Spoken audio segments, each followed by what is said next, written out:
नमस्कार दोस्तों, सनातन लॉजिक 9196 में आपका स्वागत है। आज हम आपको बताएंगे कि उद्धव जी ने श्री कृष्ण की पत्नियों और यमुना जी से क्या कहा, क्या कहकर उन्हें समझाया जिससे वो प्रसन्न रहने लगीं। कृष्ण के जाने के उपरांत गोपियां, उनकी पत्नियां, यहाँ तक कि यमुना जी भी काफी दुखी हो गई थीं। ऋषियों को सूत जी महाराज बता रहे हैं। ऋषियों के पूछने पर सूत जी ने कहा, तदंतर महाराज परीक्षित ने इंद्रप्रस्थ से हजारों बड़े बड़े सेठों को बुलाकर मथुरा में रहने की जगह दी तथा ब्राह्मणों, प्राचीन वानरों और भगवान के प्रेमी भक्तों को भी बसाया। स्थान स्थान पर भगवान के नाम से बड़े बड़े सरोवर, कुएं, वन, उपवन, कुंज, वाटिकाएं एवं शिवालय गोविंद जी, हरदेव जी, मदन मोहन जी आदि देवताओं के मंदिर भी बनवाए। ब्रजभान ने भगवान श्री कृष्ण की विहार लीला एवं भक्ति का प्रचार किया। इससे उनकी प्रजा को आनंद प्राप्त हुआ। वे सभी भगवान श्री कृष्ण की लीला कथाओं का श्रवण करते, मनन चिंतन और संकीर्तन करते तथा इसी में मग्न भी रहते थे। इससे प्रजाजन प्रसन्न रहती थी और ब्रजभान की प्रशंसा करती थी। एक दिन भगवान श्री कृष्ण के विरह से व्याकुल होकर उनकी पत्नियां अपने प्रियतम की चतुर्थ पटरानी श्री यमुना जी महारानी को आनंदित देखकर उनसे सरल स्वभाव से पूछने लगीं। श्री कृष्ण की रानियों ने पूछा, बहन कालिंदी, जैसे हम सब उनकी पत्नियां हैं वैसे ही तुम भी हो, परंतु हम तो उनके विरह में जली जा रही हैं। उनके वियोग के दुख के कारण हमारा हृदय व्यथित हो रहा है, किंतु तुम्हारी यह स्थिति नहीं है। तुम प्रसन्न हो, इसका क्या कारण है? हे कल्याणी, कुछ बताओ तो सही। उनकी बात सुनकर यमुना जी हंस पड़ी और सोचने लगी कि यह भी तो मेरे प्रियतम श्री श्याम सुंदर की, श्री कृष्ण की रानी ही तो है। इस तरह से ये भी मेरी बहनें हुई। यह सोचकर उनके मन में करुणा आ गई और हृदय करुणा से भर गया। श्री यमुना जी ने कहा, मेरी प्यारी बहनों, आत्मा रामस्य कृष्णास्य ध्रुवमात्मास्ते राधिका तस्या दास्य प्रभावेण विरहो अस्मान न संस्पृशेत तस्या एवांश विस्तारः सर्वा श्री कृष्ण नायिका। अर्थात अपनी आत्मा से ही रमण करने के कारण श्री कृष्ण आत्मा राम है और उनकी आत्मा है श्री राधा। बहनों, मैं दासी की भांति ही उनकी सेवा करती हूँ। उनकी सेवा का यह प्रभाव है कि विरह हमारा स्पर्श नहीं करता।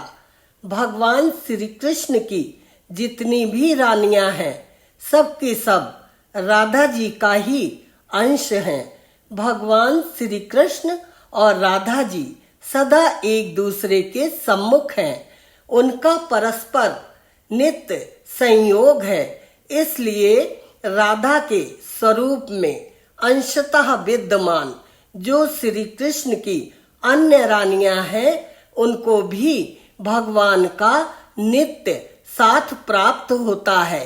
श्री कृष्ण ही राधा है और राधा ही श्री कृष्ण चरणों के नख रूपी चंद्रमाओं की सेवा में संलग्न रहने के कारण ही चंद्रावती नाम से कही जाती हैं।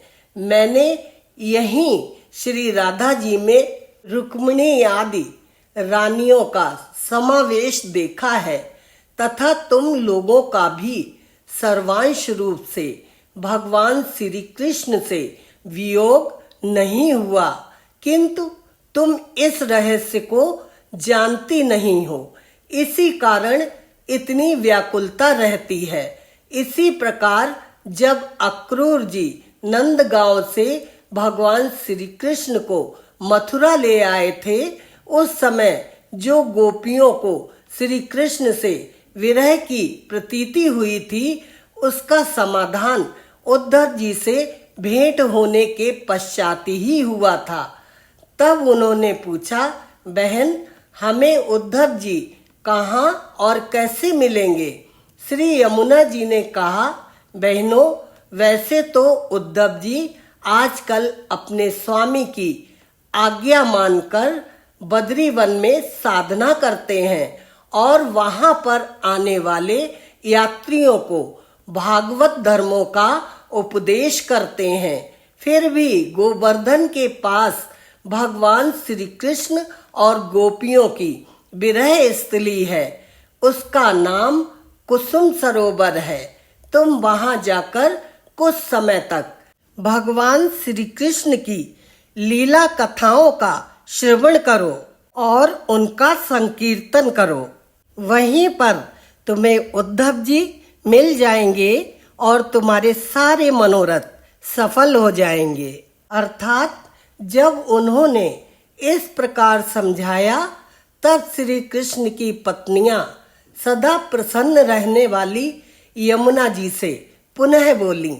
उस समय उनके हृदय में इस बात की बड़ी लालसा थी कि किसी उपाय से उद्धव जी का दर्शन हो जाए, जिससे हमें अपने प्रियतम के नित्य संयोग का सौभाग्य प्राप्त हो सके।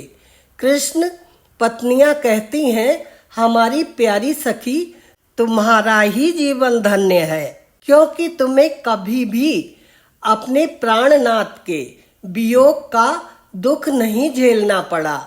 जिन राधिका जी की कृपा से तुम्हारे अभीष्ट अर्थ की सिद्धि हुई है, उनकी अब हम लोग भी दासी हुई। किंतु तुम अभी कह चुकी हो कि उद्धव जी के मिलने पर ही हमारे सब मनोरथ पूर्ण होंगे। इसलिए बहन कालिंदी, अब कोई ऐसा उपाय बताओ जिससे हमें उद्धव जी भी शीघ्र ही मिल जाएं।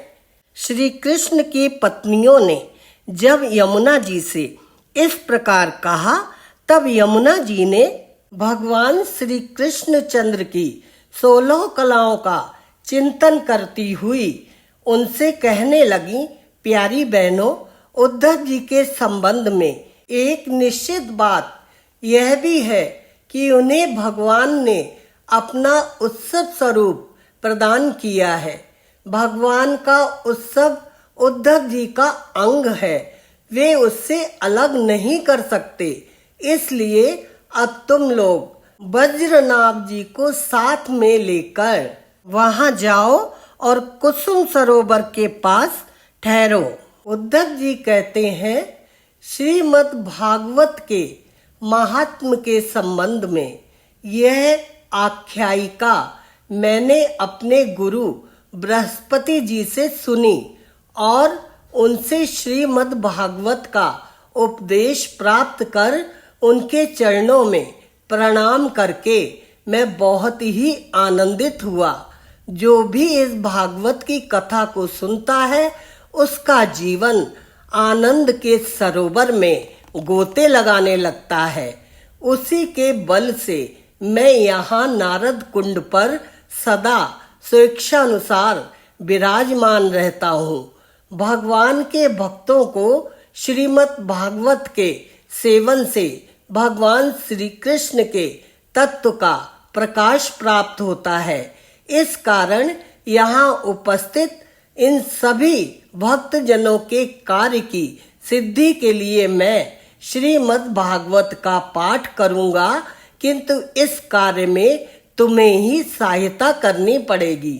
सूत जी कहते हैं, ऋषियों, यह सुनकर राजा परीक्षित उद्धव जी को प्रणाम कर उनसे बोले, हरिदास उद्धव जी, आप निश्चिंत होकर श्रीमद् भागवत कथा का कीर्तन करें। इस कार्य में मुझे जिस प्रकार की सहायता करनी है वह मुझे बता दीजिए। उद्धव जी ने कहा, राजन, जब से भगवान श्री कृष्ण ने इस भूतल का परित्याग किया है तब से यहाँ अत्यंत बलवान कलयुग का प्रभाव हो गया है। जिस समय वह शुभ अनुष्ठान यहाँ प्रारंभ होगा उस समय ये कली अवश्य ही इसमें विघ्न डालेगा। इसलिए तुम कली पर विजय प्राप्त करने के लिए जाओ और उसे जीत कर अपने वश में कर लो। इधर मैं तुम्हारी सहायता के लिए वैष्णवी रीत से 1 माह तक श्रीमद् भागवत का रसास्वादन कराऊंगा। उद्धव जी की यह बात सुनकर राजा परीक्षित ने उनसे कहा, प्यारे उद्धव जी, श्रीमद् भागवत की प्राप्ति मुझे कैसे होगी, क्योंकि मैं भी आपके चरणों की शरण में आया हूँ। तब उद्धव जी ने कहा, राजन, तुम्हें तो किसी भी बात के लिए किसी भी प्रकार की चिंता नहीं करनी चाहिए, क्योंकि इस भागवत शास्त्र के प्रधान अधिकारी तो तुम ही हो। संसार के मनुष्य नाना प्रकार के कर्मों में रमे हुए हैं। ये लोग तो आज तक भागवत श्रवण की बात भी नहीं जानते। तुम्हारे ही प्रसाद से इस भारतवर्ष की भूमि पर रहने वाले अधिकांश मनुष्य श्रीमद् भागवत कथा की प्राप्ति होने पर शाश्वत सुख प्राप्त करेंगे। महर्षि भगवान श्री सुखदेव जी साक्षात नंद नंदन श्री कृष्ण के स्वरूप हैं। वे ही तुम्हें श्रीमद् भागवत की कथा सुनाएंगे, इसमें तनिक भी संदेह नहीं है। उद्धव जी के इस प्रकार कहने पर राजा परीक्षित ने उनकी परिक्रमा करके उन्हें प्रणाम किया और दिग्विजय के लिए चले गए। इधर वज्रनाभ ने भी अपने पुत्र प्रतिबाहु को मथुरा का राजा बना दिया और माताओं को साथ लेकर उसी स्थान पर उद्धव जी से भागवत कथा का श्रवण करने लगा। उद्धव जी ने वृंदावन में गोवर्धन के निकट 1 महीने तक श्रीमद् भागवत कथा से रस की धारा बहाई। उस कथा के रसास्वादन के प्रभाव से सच्चिदानंदमयी भगवान की लीला प्रकाशित हो गई और सर्वत्र उन्हें श्री कृष्ण का साक्षात्कार होने लगा। उस समय सभी श्रोताओं ने अपने को भगवान के स्वरूप में स्थित देखा। वे सभी भगवान की नित्य अंतरंग लीला में सम्मिलित होकर इस स्थूल व्यवहारिक जगत से तत्काल अंतर्ध्यान हो गए। जो लोग भगवान श्री कृष्ण के प्रेम में मग्न रहते हैं उन भावुक भक्तों को उनके दर्शन भी होते हैं। श्री सूत जी कहते हैं, जो लोग इस भगवत प्राप्ति की कथा को सुनेंगे और कहेंगे उन्हें भगवान मिल जाएंगे और उनके दुखों का सदा के लिए अंत हो जाएगा। शौनकादि ऋषियों ने कहा, सूत जी, आपने हम लोगों को बहुत अच्छी बात बताई। आपकी आयु बढ़े, आप चिरंजीवी हो और चिरकाल तक हमें इसी प्रकार उपदेश करते रहें। आज हम लोगों ने आपके मुख से श्रीमद् भागवत का अपूर्व महात्म सुना है। आप जिसके भी मुख से भागवत की कथा सुनते हैं वह व्यक्ति आपका गुरु हो जाता है और आपके लिए परम पूजनीय हो जाता है। ये दुर्लभ भागवत की कथा कोई भाग्यवान ही सुन पाता है। सबकी किस्मत में भागवत कथा श्रवण का सुख नहीं होता है।